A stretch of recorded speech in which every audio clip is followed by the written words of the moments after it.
Around a year ago, my friend who I'll call Ruth and I had been out looking into houses that we liked the look of, as we had planned to live together and we wanted to get a feel of what the areas felt like late at night. I'm from a small town while she had been living in the city attending uni around an hour's drive away for context.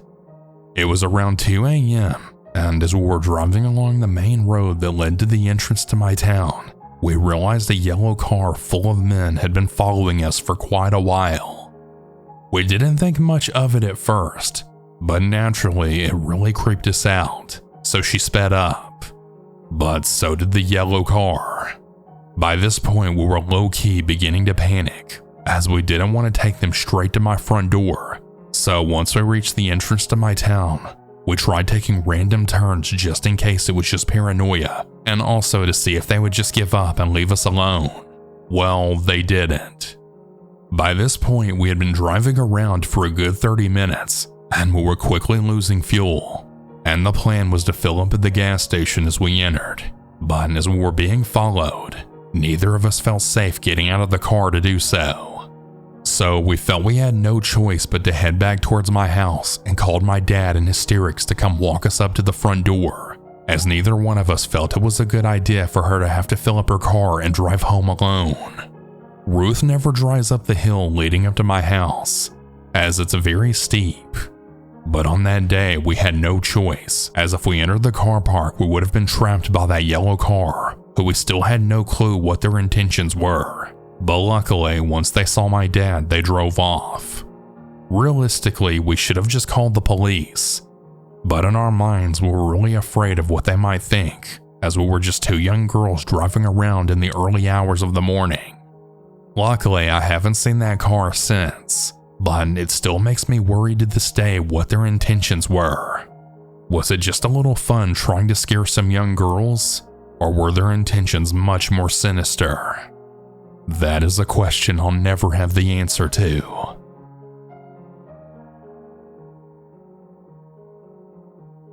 This incident happened with my younger sister Sydney just a few months ago. One of her friends, Leia, was celebrating her 21st birthday and invited my sister and two other friends, Nancy and Jen, to the celebration, which was actually a girls' night out. They had planned to just go for a short drive, have dinner, and then end the day with a movie. They were all very eager to watch this particular movie. Leia had already declared that all the expenditure was on her, as it was her who was throwing the party. She told them she'll book the movie tickets online beforehand for the 8 p.m. slot, and then by 10 p.m. or so they would be heading back home.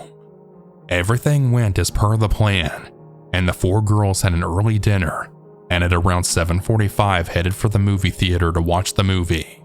That's when they realized something wasn't going as per the plan. Leia hadn't booked the tickets. She claimed there were enough seats available, so she thought of booking them at the counter as they would be cheaper. But my sister thought that she might have just forgotten to book them. Anyways, the tickets were sold out, but not for just that particular slot, but even the next one, although the slot after that still had plenty. Debating if they should either book the later slot, which was at 10:30, or just watch it the next day, they decided to watch it anyway. After hanging out at the mall for a few more hours, they returned for the movie. The movie theater wasn't as vacant as they anticipated. There were a few couples and maybe some friends or colleagues, but one group that stood out consisted of 3 men aged mid to late 30s. They were giggling, whistling, and making nasty comments throughout the movie. Nancy suspected that they were stoned. Considering they were sitting a few seats ahead of them, they didn't really worry about it. That is, until an hour later, Sydney had noticed that the seats were now empty and the men had left, but soon realized they had shifted to the back with a single row of seats separating them. Again, they thought nothing of it. Weird, but maybe they just wanted a better view. So 15 minutes later, Nancy, who was at the corner, had noticed laughter emerging from the other end of the row, and there they were, sitting in the same row.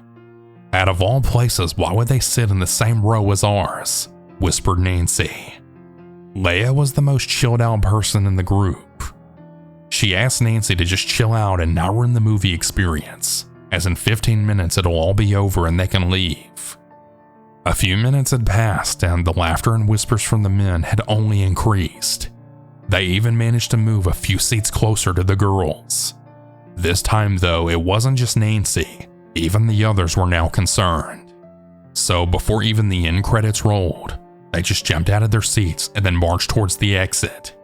As soon as they were out, they tried booking a cab.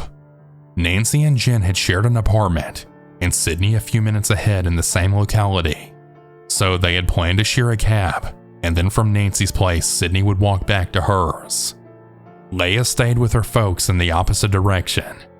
Sydney, after a bit of a struggle, had finally managed to book a ride. Leia was still unable to, as she couldn't find any riders willing to drive to her destination. They stood on the sidewalk waiting for the ride, and Nancy had spotted the group of men yet again. But fortunately, they were on the opposite side of the road, walking in the opposite direction. After 5 minutes, their ride arrived, but Leia still couldn't book a ride. She then declared that she would just call her big brother to come pick her up, but that he won't be happy to drive so late, but that she didn't have any other option. She asked the girls to leave, but the girls were reluctant, as it wasn't safe to wait there even for 15 minutes alone. "What if those guys come back?" asked Nancy. Leia was sure they were gone at this point. She was adamant that she wasn't going with the others, as it would be farther away from her house. About 2 minutes into the discussion, realizing they can't change Leia's mind, Nancy entered the car, followed by Sydney. Now, Jen had hesitated for a bit, but she then pulled Leia inside the car with her despite Leia's protests. After they were inside, Jen informed the others that she saw the men again, behind them this time, and that they were coming from the direction of the movie theater heading straight towards them. The girls had finally managed to reach Nancy's apartment safely. After a hectic day, they just wanted to sleep. Sydney too wanted to get back to her place and relax a bit, but Jen had convinced her to stay back and they could just play some games until they feel sleepy. Sydney reluctantly agreed to this, and she was so thankful she did, because about 10 minutes after they entered their apartment, Nancy heard a loud music sound from outside. She then hurried to the window and peeped through the curtains. What she saw gave her chills, and she then quickly shut the curtains. Sydney saw this and she asked her what it was. She told them that she saw a car just a little ahead of their apartment gate. It stopped near the streetlight, and then 2 men came out of it. She was absolutely positive that it was 2 of the same men they saw previously. Leia wasn't convinced though, so they all switched off the lights and then peeped through the curtains.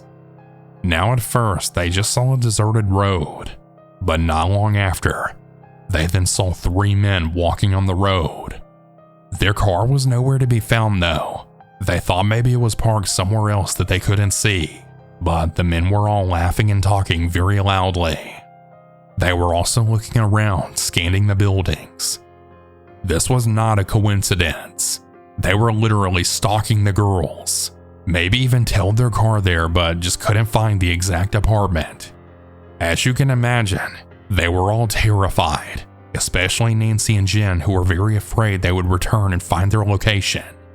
Leia had suggested calling the cops, but others weren't sure, as they didn't have any proof of the men stalking them. Only a few minutes had passed when they heard sirens, and then saw a police patrol vehicle at a distance. This made the men panic, and they then sprinted in the other direction, then sped away in their car. The police chased them, but they weren't really sure if they were ever caught. It was later discovered by Jen that some neighbor had called the cops about 3 drunk men creating disturbance. Unfortunately, they were never seen again in the locality. But that was the last time they ever went to see a late-night movie. It just wasn't worth the risk after that awful experience. When I was in high school, I lived in a small town in Lynchburg, Ohio. It's one of those towns where everyone knows everyone. Back then, we didn't have all the cool stuff kids have nowadays, so we would always be outside doing something. Like I said, small town with not much to do. So So one night I decided to sneak out with my boyfriend for a late night drive to a back road called Stoned Road, where we would all get together and hang out and smoke some weed and just talk. After a bit, we all went our separate ways. My boyfriend is driving, and I'm in the passenger seat. My two friends are in the back seat, and we're heading back to town. Now, these roads have woods on both sides and are very dark and curvy, and they're not traveled very often after hours. As we're heading back to town, we go around this sharp curve, and on the right side of the road out in the middle of nowhere, we then see fire and like 10 to 15 people in these crazy scary big masks, and they're all dressed in black clothing and chanting. As we're going by, we're just staring at them, and they've now stopped their chanting and are staring at us. They were staring back at us, and their heads followed us from the time we saw them until we couldn't see them anymore. I then yelled at my boyfriend to step on the gas. Let's get the fuck out of here. It was really just so scary. We don't see any other cars or anything out there anywhere, and there's no houses either. So we were then just talking about how freaky that all was. Then debated on whether or not to turn back around and see if we were just seeing things, or maybe we could just see what they were doing. So I actually talked my boyfriend into turning back around and going back. I really wish I didn't. As we were driving back, we're now looking for them, but we don't see them anywhere, and the fire is gone too. We knew that we weren't tripping, but we just couldn't figure out how they disappeared, and the fire was big, and there was no smoke. We drove down a bit more ways, knowing that we've already passed it. We turned back around and we're all just talking, saying how crazy that was, when all of a sudden, my boyfriend then slammed on his brakes. I then looked to see what's going on, thinking maybe there was a deer. There was one of those freaky people in the masks in the road with a large stick with red stuff all over it. He also had it on his mask too, and he had his hands up telling us to stop. The man in the mask started walking up to my window. I had then screamed at my boyfriend to keep driving, when the guy had hit my window so hard, then screamed at me. What did you see? Tell me what you saw. Then started chasing us. The rest of them were nowhere to be seen. After a few minutes, we were then finally thinking we're out of there. Then all of a sudden, two cars come flying up behind us with bright lights beeping their horns at us. We floored it, then got into the middle of the town and didn't stop until we got all the way back to my house, making sure that no one followed us in the process. We have no clue what they were doing or what we had witnessed, but they were obviously doing something that they didn't want us to see. I was so terrified to sleep that night, but thankfully nothing else happened. We still went to Stone Road just to smoke, just not so much after dark, and we definitely didn't go if it was too late. I can't explain exactly what it was that we had seen that night. I just know that I'm glad we got away and never saw them again. People are crazy, so be safe, y'all, and watch out if you ever travel in dark back roads in the middle of the night. You might actually see something you don't ever want to see.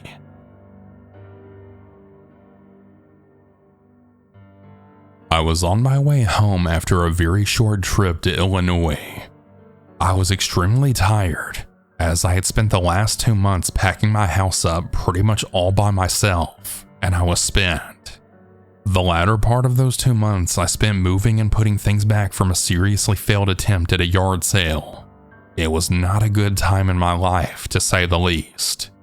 In March of 2020, I found my boyfriend deceased in our home after he didn't answer my texts or calls.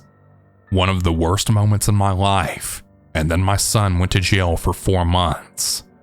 Wouldn't you know that in that 4 months my power was turned off, and my landlord, who's a so-called Christian man, lied to me, and he told me he sold the house and I had to abruptly move. That was in 2022. That same house still empty. So during packing the house, I was robbed. Well, let me correct myself. My son was, because what was taken was about $5,000 worth of tools. I felt like such a failure. My youngest son told me that I should move to Illinois with him and my 2 grandkids because he felt I needed to get away from Tennessee and that he could use the help. I was a little apprehensive because it's been 13 years since I lived out of state, but I was willing to give it a shot. After conversing with my parents and getting their very eager blessing, I began the process of loading my van with what I knew I was going to need to start over. So in the midst of that, I had pulled a groin muscle. And let me tell you, it was the worst pain of my life. Childbirth didn't even hurt as bad. Sounds crazy, but it's true. I still decided to make the 8-hour trip with my emotional support Jack Russell Terrier JC. My best friend besides her sister, a Manx cat that I unfortunately had to leave behind but got back later. This was difficult, or so I thought. Needless to say, things didn't go quite as planned, so I decided it would just be best for us to go back home to Tennessee. It was later in the evening when I left, because I just drive better late at night. Less traffic and much smaller chances of me wanting to choke someone out for driving like an idiot. So off we go, and for whatever reason, my GPS took me on a different route, and I didn't realize it for a while. Not until I was on back roads I'd never seen. I had finally spotted a store, and we stopped. Thanking God the whole time because Mother Nature decided to piss on me some more and turn cold. And guess what? My heat didn't work. We go inside, and behind me these 2 scraggly men walk in. The older of the 2 instantly squatted and began beckoning for my dog to come to him.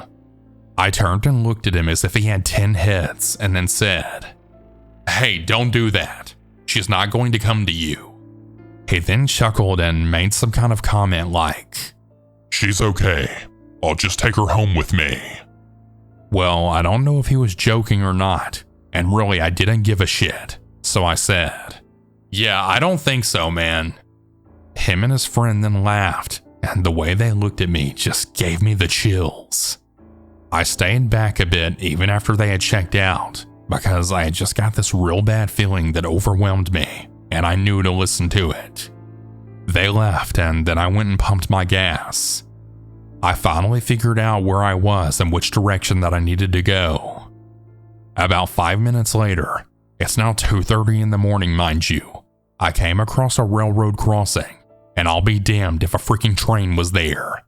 Not going by, but slowly attaching to more cars. Seriously?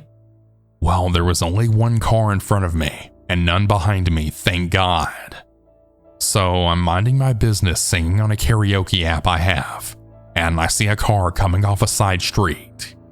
I think nothing of this and just continue bebopping to the song in my ears, when suddenly I look back up, and I see bright lights speeding up on me. Then bam! A dude slams into me. It shook me hard, but I still managed to get my phone and began to exit the vehicle. When bam, he hit me again. This time he shoved my van into a diagonal position, and just like that, he was gone. I dialed 911, and of course they asked where I am. I said, "The hell if I know, lady. I'm not from here." Long story short, she helped me figure it out, and she says that a police officer's on the other side of the tracks, so he'll be there in just a minute. In a minute, as if she were about to hang up. I then said, "Bitch, I'm out of state and I'm scared to death. You better not hang up on me. It's against the law." Naturally, I was chastised for my foul language, but I didn't care. Turns out the car in front of me pulled off in what I assumed was to go home another way. Well, she ends up coming back and actually pulling up next to me. She said that she had tracked down the dude who had hit me and he was stationary, that he was right down the road and she got his tag number. I fussed at her briefly for this, just for her safety, but also thanked her profusely. The officer showed up, spoke with her, and she was free to go. He then spoke to me and took my license to run my name. As he's doing it, I swear I'm not making this up, the damn man pulls right up next to the cop. I motioned to the passenger in the police car to what was unfolding right at that moment, and then right at that moment the man starts screaming at the officer, who in turn pulls out his flashlight and gun. He then pulls the driver out, and can you believe it, he brings him right in front of my van. I was beginning to think that I was in some town like the Hills Have Eyes type shit. So suddenly, dude just carefree as can be, walks away, gets in his ride, and just leaves. Yeah, I had a few choice words for the officer. So as I'm talking to him, I let him know that for some reason when he hit me the second time that my eyes instantly went to the other direction because I felt like what he did was a diversion and like I was really being stalked or hunted. If you know anything about sex trafficking, this is pretty common. The scariest part of my story is that the officer didn't even argue with me. Matter of fact, he just shook his head in agreement. So I then said to the officer, "So you're gonna follow me out of town, right?" No, you'll be okay. I know the guy. He's harmless." What the fuck? Are you kidding me? So I had called my friend and told her about it, and she turned on her Life 360, which she had me on, and that led me home pretty quickly. I had a dream a couple of months ago about that night. Turns out it was my mind telling me that the guy who walked every inch of that store when those other two came in was the same man who hit me. Ladies, if at all possible, do not go to your vehicle alone. Carry pepper spray, a knife, mace, or all of the above. That's what I do. And always check your vehicle before getting in. If anything seems odd to you, it probably is, and you should get it checked out before entering. Stay strong and stay safe out there. Hey everyone. That's about it for today's stories. If you have your own story that you would like to send, you can send it in at southerncannibal.com, or you can email it at southerncannibal.stories@gmail.com. I look forward to telling your story. Have a good night or good day, everyone. And remember to always